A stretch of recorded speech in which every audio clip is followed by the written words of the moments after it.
Bismillahirrahmanirrahim. Assalamualaikum warahmatullahi wabarakatuh. Perkenalkan, nama saya Sulpiraningsih, Program Studi Manajemen Pendidikan Islam, Kelompok 5, Semester 5, Institut Agama Islam Negeri IAIN Bone. Nah, di sini saya akan menjelaskan model pelibatan masyarakat melalui komite sekolah dan organisasi. Yang pertama yaitu melalui komite sekolah. Nah, di sini perubahan paradigma penyelenggaraan pendidikan dalam era reformasi dan era otonomi penyelenggaraan pendidikan sampai pada tingkat kabupaten atau kota dan bahkan otonomi pada tingkat sekolah memberikan keleluasan bagi setiap sekolah untuk berkreasi dan berinovasi dalam penyelenggaraan sekolah. Nah, di sini aspek struktural dari pelibatan masyarakat di sini berarti adanya kesamaan atau keseimbangan antar struktur yang terlibat dalam pembuatan keputusan. Nah, dalam pelibatan masyarakat di sini berarti mengandung makna adanya kesamaan masukan dari kelompok profesional dan anggota masyarakat yang menentukan aktivitas pengembangan staf untuk meningkatkan praktek penyelenggaraan sekolah yang berkualitas. Adapun peran dan fungsi dibentuknya komite sekolah. Nah, berdasarkan keputusan Menteri Pendidikan Nasional nomor 044/U/2020 tanggal 2 April 2002 menetapkan komite sekolah di sini berperan sebagai yang pertama yaitu pemberian pertimbangan dalam penentuan dan pelaksanaan kebijakan pendidikan dalam satuan pendidikan. Yang kedua yaitu sebagai pendukung, yang ketiga sebagai pengontrol, dan yang keempat yaitu sebagai mediator antar pemerintah dalam satuan pendidikan. Nah, di sini selanjutnya yaitu komite sekolah memiliki fungsi. Nah, fungsinya di sini yang pertama yaitu mendorong tumbuhnya perhatian dan komite masyarakat terhadap penyelenggaraan pendidikan yang bermutu. Yang kedua yaitu melakukan kerjasama dengan masyarakat dan pemerintah yang berkenaan dengan penyelenggaraan pendidikan yang bermutu. Yang ketiga yaitu menampung dan menganalisis aspirasi, ide, tuntutan, dan berbagai kebutuhan pendidikan yang diajukan oleh masyarakat. Selanjutnya yaitu memberikan masukan, pertimbangan, dan rekomendasi kepada satuan pendidikan. Dan yang selanjutnya yaitu mendorong orang tua atau masyarakat untuk berpartisipasi dalam pendidikan guna mendukung peningkatan mutu dan pemerataan dalam pendidikan. Yang selanjutnya yaitu menggalang dana masyarakat dalam rangka pembiayaan penyelenggaraan pendidikan di satuan pendidikan. Selanjutnya yaitu melakukan evaluasi dan pengawasan terhadap kebijakan program penyelenggaraan dana keluaran pendidikan di satuan pendidikan. Selanjutnya yaitu membina hubungan kerjasama dengan pemerintah atau masyarakat. Nah, di sini di samping institusi pemerintah, sekolah juga perlu membangun kerjasama yang sinergis dengan lembaga masyarakat.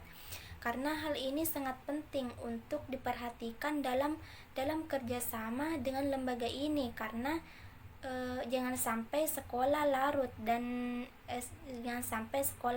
dan dapat dibawa kepada masalah-masalah lain untuk kepentingan pendidikan tersebut. Dan di sini sekolah tidak boleh terbawa arus kepada kegiatan-kegiatan politik praktis dan kepentingan kelompok tertentu.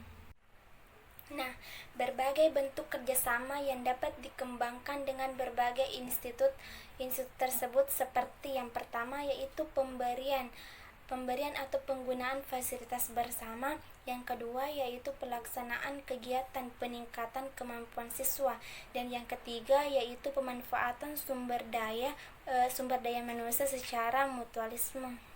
Nah, di sini ada beberapa cara positif yang perlu diperhatikan baik oleh pendidikan maupun masyarakat, seperti memberikan dorongan kepada peserta didik dan warga belajar untuk untuk terus belajar. Yang kedua yaitu menyiapkan lingkungan belajar dan alat-alat belajar di rumah untuk merangsang kemampuan belajar anak-anak. Selanjutnya yaitu membantu menyiapkan gedung untuk lokal belajar bila diperlukan. Selanjutnya bersedia menjadi narasumber untuk keterampilan tertentu. Selanjutnya yaitu mengizinkan peserta didik dan warga belajar untuk magang di perusahaan-perusahaan maupun di perdagangan-perdagangan.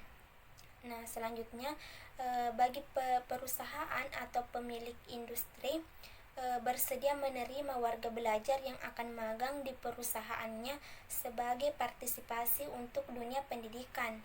Dan selanjutnya yaitu harus responsif terhadap kegiatan-kegiatan sekolah terutama yang dilaksanakan di masyarakat.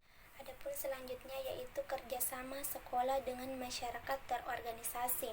Nah, di sini perlu disadari bahwa peranan organisasi-organisasi tersebut sangat besar peranannya dalam membantu pendidikan apabila diberdayakan secara optimal untuk pendidikan secara murni.